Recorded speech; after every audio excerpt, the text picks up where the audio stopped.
വായിച്ചിട്ട് മകനാണ് പിടിക്കേണ്ടത് എന്ന് പഠിപ്പിക്കുകയായിരുന്നു ചെയ്തത്. ഈ വിദ്യാഭ്യാസത്തെയാണ് കാര്യബോധം എന്ന് പറയുന്നത്. ഇതൊരു മനുഷ്യന് ഉണ്ടായാലേ ജീവിതത്തിൽ ബർക്കത്ത് ഉണ്ടാവുള്ളൂ. കാര്യബോധം ഉണ്ടാകണം.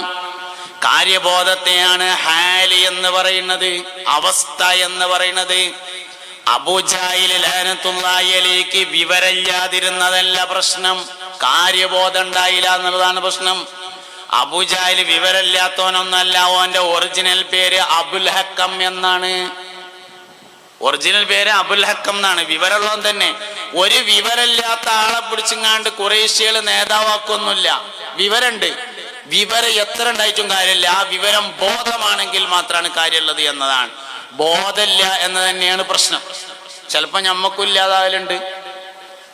ഒരു വിഷയം ഉണ്ട് എന്ന് പറയാൻ വലിയ വിവരം വേണ്ട, പക്ഷെ ഒരു വിഷയം ഇല്ല എന്ന് പറയാൻ നല്ല വിവരം വേണം. ഒരു നാടൻ മനുഷ്യനാണ് ഈ കാര്യം എന്നെ പഠിപ്പിച്ചത്. ഞാൻ ഒരിക്കൽ പഴയ കാലത്ത് വയലൊക്കെ പറയാൻ അങ്ങനെ തുടങ്ങിയിട്ടുള്ളൂ. ആ കാലത്ത് ഒരു ദിവസം ഇങ്ങനെ ഇതേമാതിരി റജബ് മാസത്തിൽ വയല് പറഞ്ഞപ്പോ അല്ലാഹുമ്മ ബാരിക് ലനാ ഫീ റജബിൻ വ ശഅബാൻ വ ബല്ലിഗ്നാ റമളാൻ എന്നാണ് ദുആരക്കേണ്ടത്.